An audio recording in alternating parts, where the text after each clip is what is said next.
Presiden AS Donald Trump sekali lagi mengajukan ultimatum baru kepada Iran. Dan dia menyatakan bahwa jika dalam 48 jam ke depan Teheran tidak membuat kesepakatan atau tidak membuka Selat Hormuz, maka Amerika Serikat pasti akan melancarkan serangan besar-besaran ke negara itu.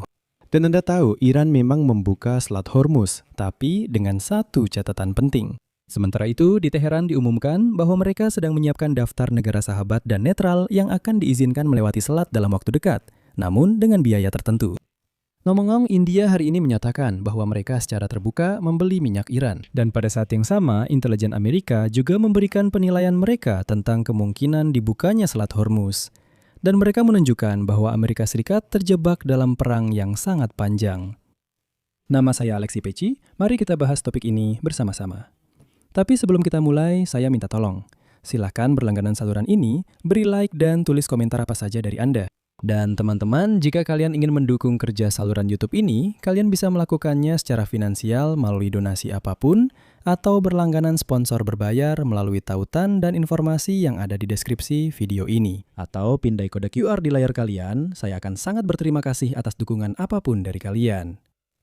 Jadi, kalian mungkin tidak percaya, tapi Presiden Amerika Serikat Donald Trump membuat pernyataan baru terkait perangnya dengan Iran. Di media sosial Truth Social, dia menulis seperti berikut.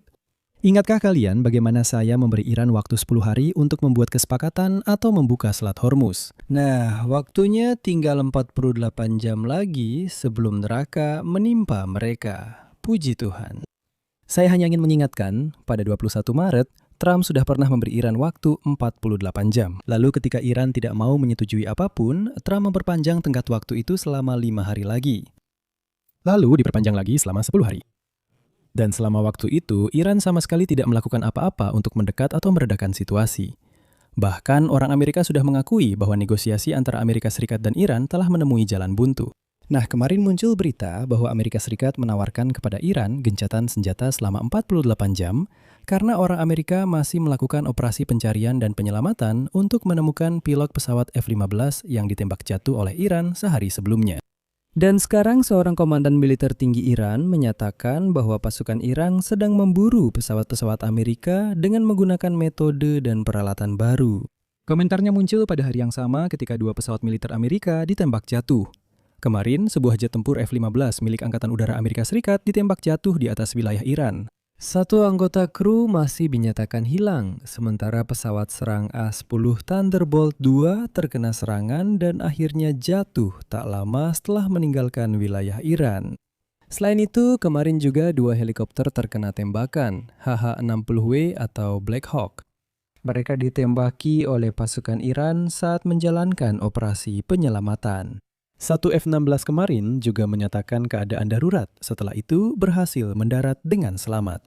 Selain itu, 2 pesawat pengisian bahan bakar KC-135 juga menyatakan keadaan darurat di udara. Tapi ini menunjukkan bahwa orang Amerika benar-benar terkejut, dan ada dugaan bahwa Iran mungkin telah menerima sistem pertahanan udara dari Rusia atau Tiongkok, karena bagi mereka eskalasi perang justru menguntungkan. Dan inilah Brigadir Jenderal Ali Reza Ehlami, Komandan Pangkalan Udara Pertahanan Udara Gabungan Iran, menyatakan bahwa penjatuhan pesawat-pesawat Amerika, kutipannya, merupakan hasil dari taktik penggunaan peralatan modern dan inovasi dalam sistem pertahanan udara Iran.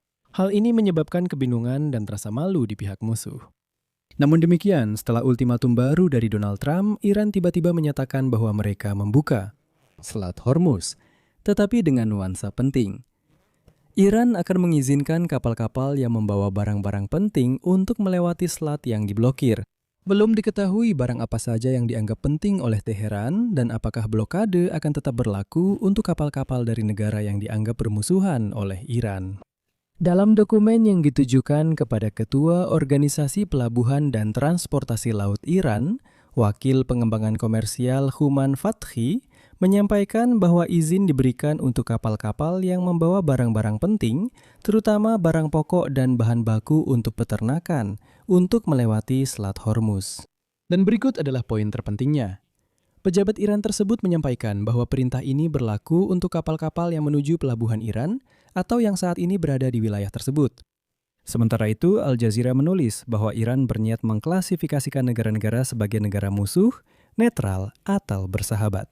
Menurut rencana Teheran, negara-negara yang dianggap musuh termasuk Amerika Serikat dan banyak negara barat akan dilarang melintasi Selat Hormuz. Negara-negara netral harus membayar bea agar kapal mereka dapat melintas, sedangkan negara-negara bersahabat akan mendapatkan hak untuk melintas secara bebas. Dan dalam konteks itu, misalnya, Kementerian Minyak India hari ini mengumumkan bahwa negara tersebut membeli minyak dari Iran untuk mengatasi krisis energi saat ini, sekaligus membantah rumor bahwa masalah pembayaran menghambat pembelian tersebut. Ini adalah pengakuan publik yang langka atas hubungan energi dengan Iran, yang sebagian besar telah dihentikan oleh India karena sanksi Amerika Serikat, namun kembali dilanjutkan akibat konflik saat ini. Dan yang penting, ada pengecualian dari Washington yang memungkinkan pembelian minyak Iran melalui jalur laut. Artinya, India menunjukkan bahwa sanksi sama sekali tidak efektif karena Trump telah mencabutnya, dan Iran bisa mendapatkan penghasilan yang cukup baik selama Selat Hormuz tetap ditutup. Sementara itu, laporan terbaru. Laporan intelijen Amerika menunjukkan bahwa Iran kemungkinan besar tidak akan membuka Selat Hormuz dalam waktu dekat. Kesimpulan ini berarti bahwa Teheran dapat terus membatasi pelayaran di selat tersebut sehingga menjaga harga energi tetap tinggi. Sebagai cara menekan Presiden Amerika Donald Trump dengan tujuan memaksanya untuk secepat mungkin menemukan jalan keluar dari perang. Karena orang-orang Iran sangat memahami bahwa perang ini sangat tidak populer di kalangan masyarakat Amerika. Laporan juga menunjukkan bahwa upaya yang bertujuan untuk menghancurkan potensi militer Iran justru dapat memperkuat pengaruhnya di kawasan, dengan menunjukkan kemampuan Teheran untuk mengancam jalur laut utama. Trump sudah mencoba meremehkan kesulitan membuka Selat Hormuz, dan pada hari Jumat dia bahkan memberi isyarat bahwa dia mungkin akan memerintahkan pasukan Amerika untuk memulihkan pelayaran. Berikut kutipannya. Sedikit lagi waktu dan kita akan dengan mudah membuka Selat Hormuz, mengambil minyaknya dan meraup banyak uang. Tapi masalahnya adalah justru selama perang inilah Teheran menyadari bahwa kemampuannya untuk mempengaruhi pasar energi global melalui kendali atas Selat Hormuz jauh lebih kuat bahkan daripada senjata nuklir. Misalnya, kenaikan harga energi akibat pemblokiran selat dapat memicu inflasi di dalam Amerika Serikat.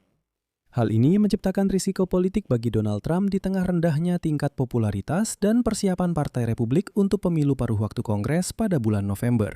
Seperti yang diperingatkan dalam laporan intelijen, Iran tidak mungkin melepaskan pengaruh ini dalam waktu dekat. Di sini saya akan mengakhiri pembahasan. Tulis pendapat dan kesimpulan Anda di kolom komentar di bawah episode ini. Jangan lupa berlangganan saluran, tekan lonceng, dan beri like. Dan pastikan juga untuk mengikuti saluran Telegram saya, Peci News. Tautannya ada di deskripsi video ini. Di sana juga di deskripsi. Semua cara untuk mendukung kerja saluran YouTube ini ada di sana. Saya akan sangat berterima kasih atas dukungan Anda. Itu saja dari saya, jaga diri Anda, sampai jumpa.